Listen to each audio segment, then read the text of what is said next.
Shalom Bapak Ibu Saudara-saudari terkasih sidang jemaat yang diberkatinya. Saudaraku, hari-hari ini bangsa dan negara kita sedang bersiap-siap untuk menyelenggarakan akan pesta demokrasi yang nanti akan dilaksanakan tahun 2024, tahun depan. Di sana ada pemilu, di mana ada pilpres, pemilihan presiden dan wakil tentunya, dan juga pileg, pemilihan anggota DPR. Saudaraku, ini menghangatkan dan bahkan memanaskan akan suhu politik di bangsa dan negara kita. Kita perlu, saudaraku ya, mengerti, dan sebagai gereja Tuhan, agen tunggal kerajaan Allah, kita berdoa menghadirkan akan damai sejahtera. Karena kita ini kan pembawa damai kan saudaraku ya, melalui sikap kita, tapi juga melalui doa-doa kita. Kalau Sang Raja Damai, yaitu Tuhan Yesus itu hadir, maka yang panas bisa jadi sejuk, bisa jadi teduh, saudaraku. Yang mau bertengkar nggak jadi bertengkar. Nah, itulah pentingnya doa-doa syafaat yang dinaikkan oleh gereja Tuhan. Tanggal 18 September jam 6:30 di gereja Kahal diselenggarakan akan doa syafaat bagi bangsa dan negara. Dan ini bukan hanya jemaat Kahal saja, bukan hanya pendoa syafaat di Kahal saja, tapi seluruh kota Semarang kita undang. Saudara, kita merindukan akan kesatuan tubuh Kristus sekota untuk menaikkan doa-doa syafaat kita. Beberapa waktu yang lalu kita sudah selenggarakan Shaping History Through Prayer and Fasting, saudaraku ya, selama seri beberapa kali. Dari bulan ke bulan, kemudian terhenti karena berbagai kegiatan intern dari gereja-gereja, dan sekarang kita mulai lagi, saudaraku, di bulan September ini. Saudara, saya ingin mengajak Anda untuk sama-sama merenungkan akan firman Tuhan dalam 1 Timotius 2. Ini adalah nasihat yang ditulis oleh Rasul Paulus, oleh ilham Roh. Dikatakan demikian, ayat 1 sampai ayat yang ke-5 ya. Kita mulai ayat 1 dulu. Pertama-tama, ya, diawali dengan kata pertama-tama. Aku menasihatkan, naikkanlah permohonan, doa syafaat, dan ucapan syukur untuk semua orang. Ini pertama-tama.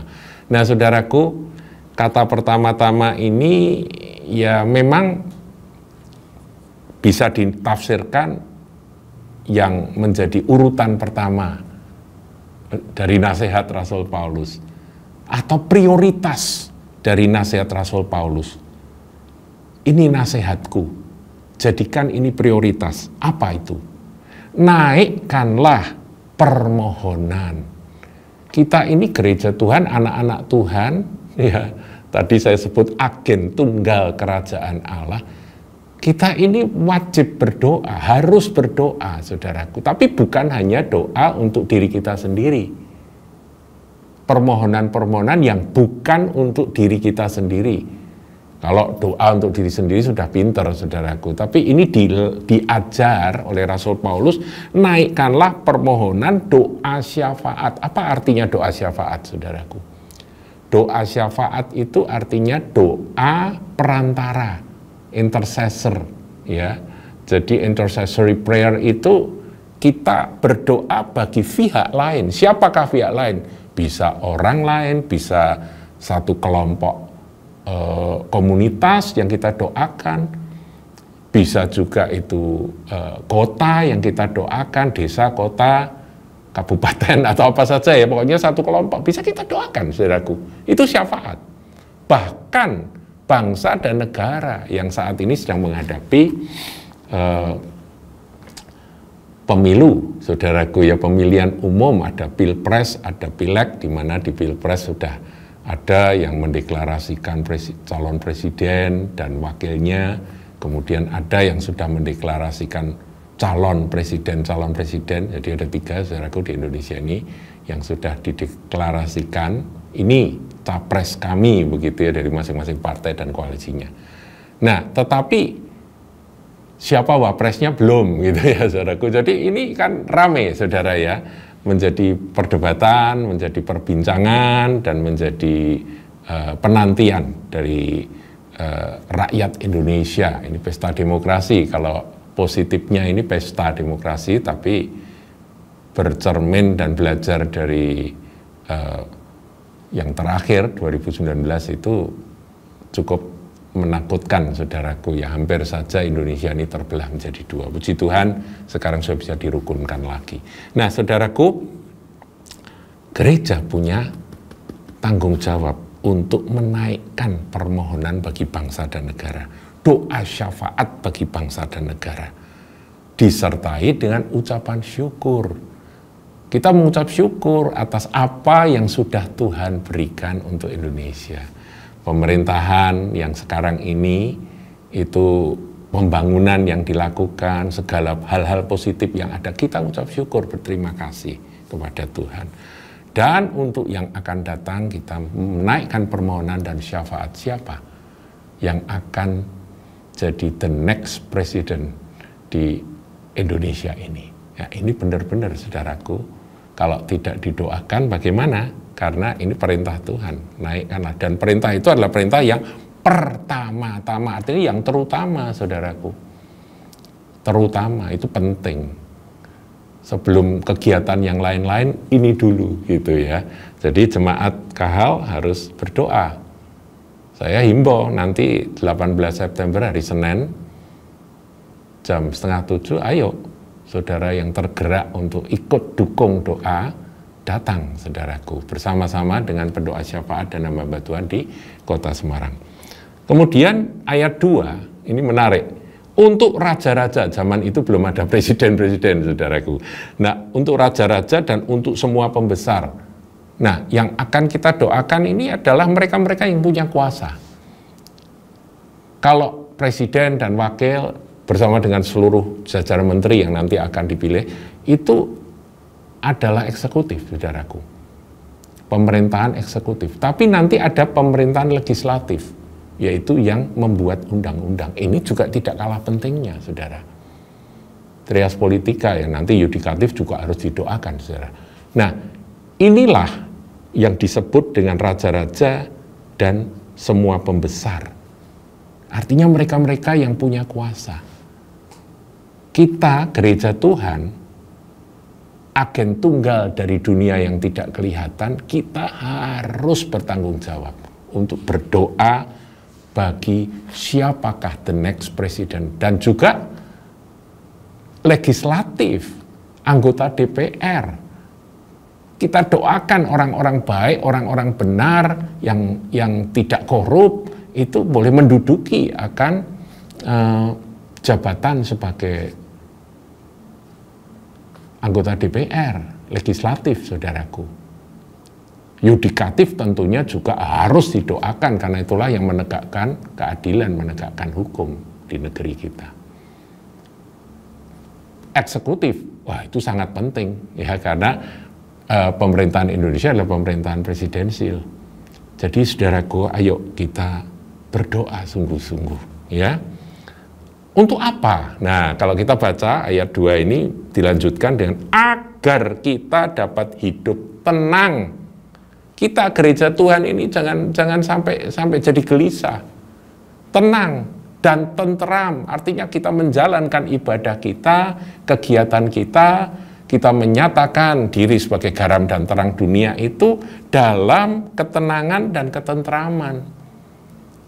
Kita mengamalkan akan ajaran-ajaran Kristus, perintah-perintah Tuhan di negeri ini dalam ketenangan dan ketentraman. Beribadah, muji Tuhan, bersaksi, dan semuanya kita ini tenang, tentram dalam segala kesalehan dan kehormatan. Jadi kehormatan dari tubuh Kristus ini harus didoakan melalui apa? Syafaat untuk semua orang, yang ucapan syukur untuk semua orang, ya, di ayat 1, coba diulangi ayat 1, saya lupa ini. Untuk semua orang itu artinya ya semua, saudaraku. Kalau penduduk Indonesia 270 juta jiwa, itu semuanya adalah objek doa, syafaat kita, permohonan kita. Dan Kalau mulai ayat 2, ya tampilkan ayat 2, itu untuk semua pembesar, inilah presiden, inilah para menteri, inilah para gubernur dan sebagainya, itu kita doakan agar kita dapat hidup tenang dan tentram dalam segala kesalehan dan kehormatan. Gereja melakukan akan kegiatan atau fungsi sebagai tubuh Kristus, sebagai umat Tuhan dengan segala kesalehan dan kehormatan dalam ketenangan dan ketentraman. Nah, ayat 3, saudaraku, ini menarik sekali. Itulah yang baik dan yang berkenan kepada Allah Juru Selamat kita.